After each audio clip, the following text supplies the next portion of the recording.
Kento just told us that Thursday, 7:15 p.m., will be a great concert.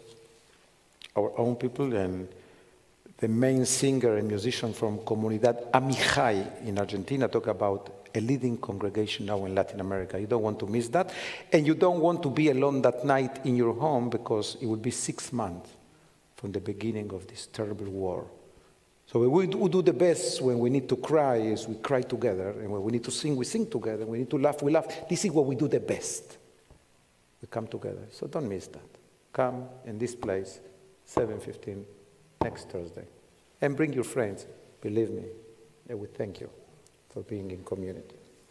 So Rabbi Jonathan Sachs of blessed memory passed away in November 2020, middle of COVID.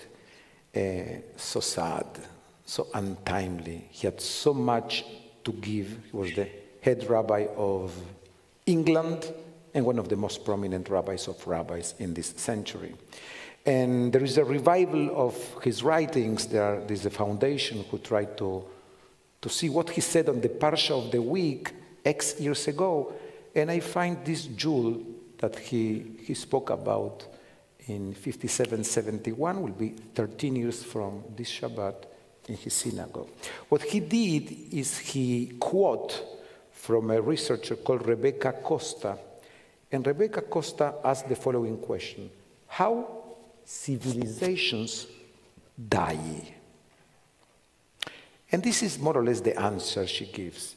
When their problems become too complex, societies reach what she calls a cognitive thresholds. They simply can't chart a path from the present to the future. And she gives a wonderful example, the rabbi's quotes, from the Mayans. For a period of 3,500 years before Common Era in the year 2600, and the Common Era, 900, they develop an extraordinary civilization, which is spread over Mexico, Guatemala, Honduras, Salvador.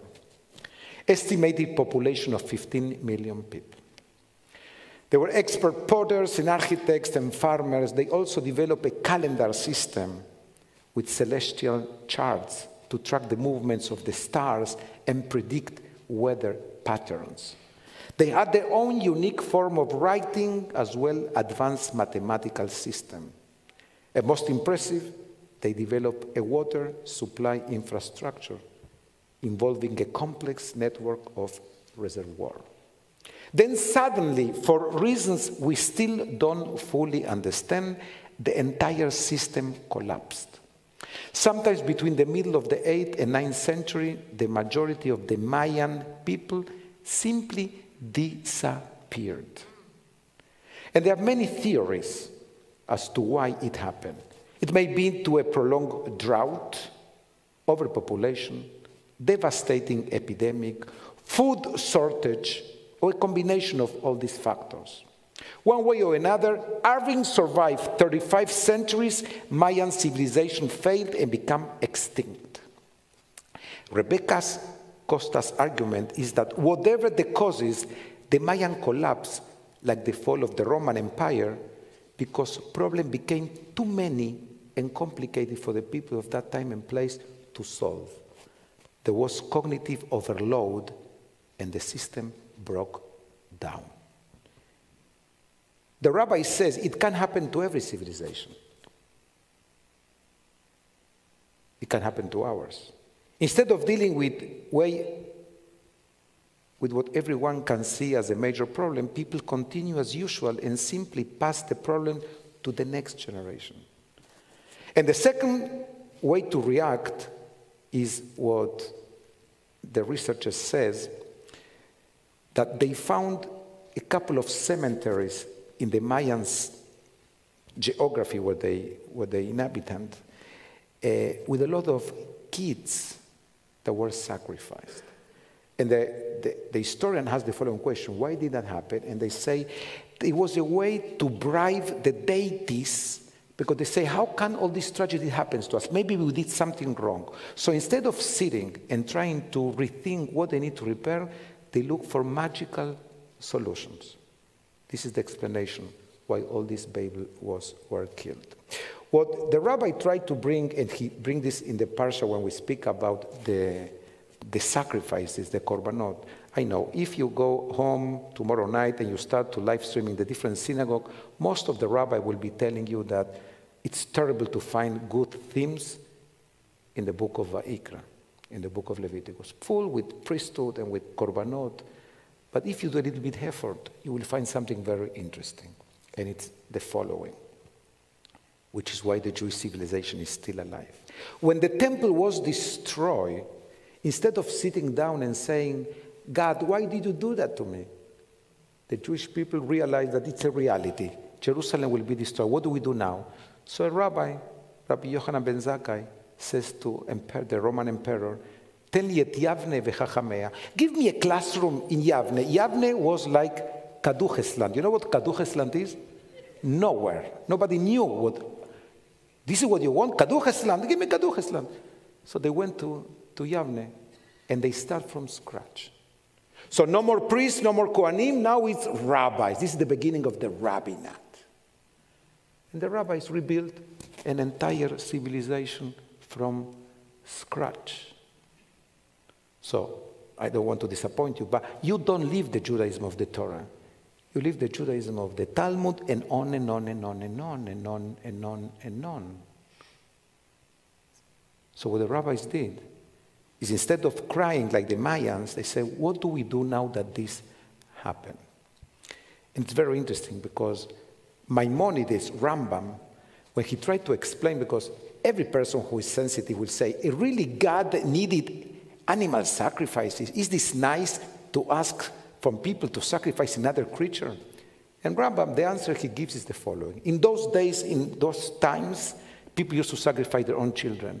So God came to a compromise with the Jewish people and said, you will not do that, but you need to offer me something, offer animals.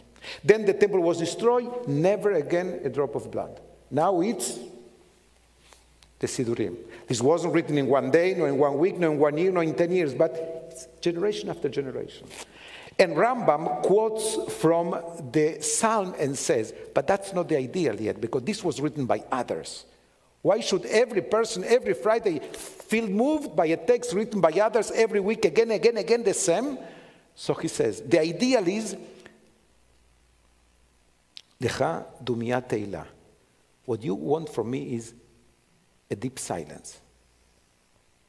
And Maimonides says that there will come that from the evolution from no more sacrifices, and now in a time of Sidurim, in the Messiah time, we will offer the silence. And silence should be more than enough for God, because if he or she are God, they know what we feel and what we think and who we are. Sometimes we forget who we are, but he knows.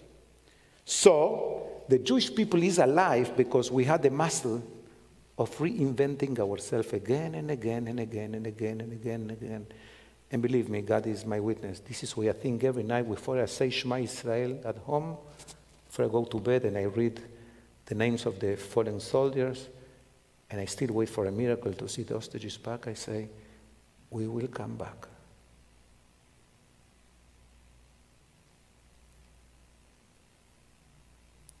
Different. But again, the Jewish DNA of reinventing ourselves will come alive.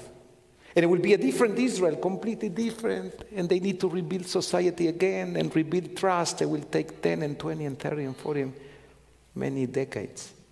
But we'll be back. And the relationship between diaspora Jews and Israel Jews will need to be fixed. And also among American Jewry, you have those,